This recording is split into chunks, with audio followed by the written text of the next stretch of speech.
So, what am I supposed to be doing? Just like lean back and chill. Chill. Could you please state your name to the camera? Keaton Toby Law. How does it feel to be the older brother? I don't know. It's good. It's funny sometimes. How is it funny? It's funny because I get to muck around with the younger siblings like Addison. There's just this feeling of like maturity that I have over my younger siblings. So surely it'd have like its downsides being the older brother.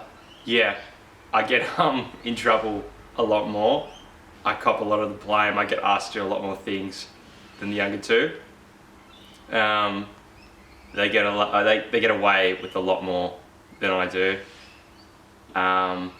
That said, I get away with a lot more in different areas as well. Like, if I argue with mum and dad, it usually turns into a bigger scene.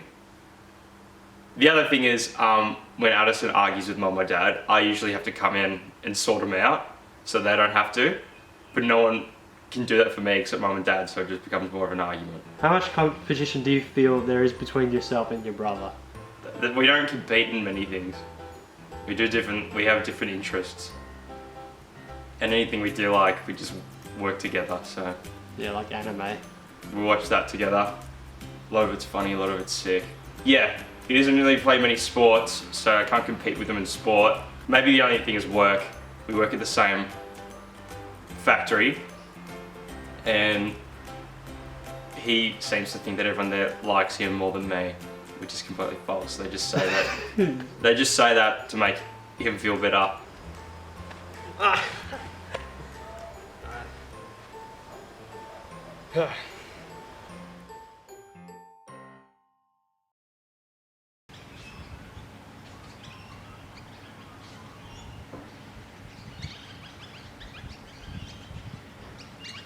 So what I would consider being one of the most successful aspects of the video portrait was being able to adapt my questions to what the interviewee was saying. So after asking, what is it like to be an older brother? He replied, it's funny sometimes. And I wanted to know what part of being an older brother was funny. So I persisted. I made this point in the last vlog where I was saying that interviews need to feel very conversationalist. And this was easy since I and Keaton are very conversationalist anyway, off screen. So I made the interview flow more naturally as opposed to having Keaton feel interrogated by his own brother.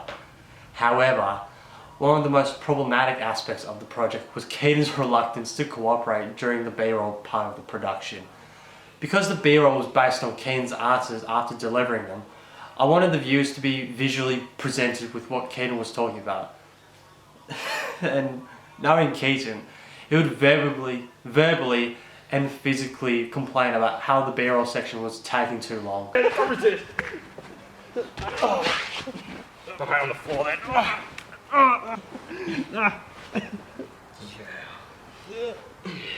But considering the footage I was able to capture on the day and preserve several years later, the B-roll really added to the depth of Keaton's experiences as an older brother.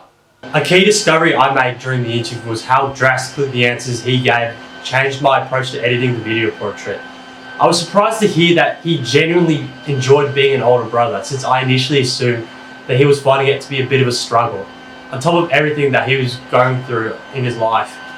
Even Michael Ravage's book about conducting and shooting interviews stated that often by challenging someone to deeply explore an experience, you become a sounding board to realizations that lead to change.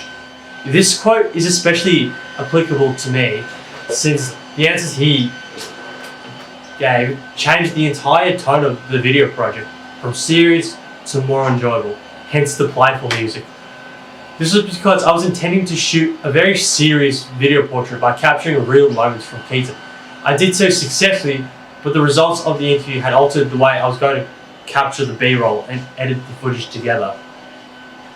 So one lesson I found to be useful within the production process is to always be adaptive within a production setting. This will certainly be helpful in the coming future, since there are inevitably going to be situations where you must troubleshoot and reevaluate the different ways to overcome different dilemmas during production. take Keane's reluctance for instance, right? I essentially had to explain why I had to shoot this B-roll footage as a part of negotiating with him so he can cooperate more. It's funny because I've dealt with this kind of behaviour before during my sound engineering days, like minus the abuse part of the production. No. Alright. So ultimately, I have to always, I aim to always remain on my toes during the production stages of any project, because you never know how south any situation can get. So that was the reflection, guys. I hope you enjoyed it. I'll see you guys in the next vlog. Is that it? Yeah. Big fucking hoorah for like 4 minutes of my time. Be ready, be ready.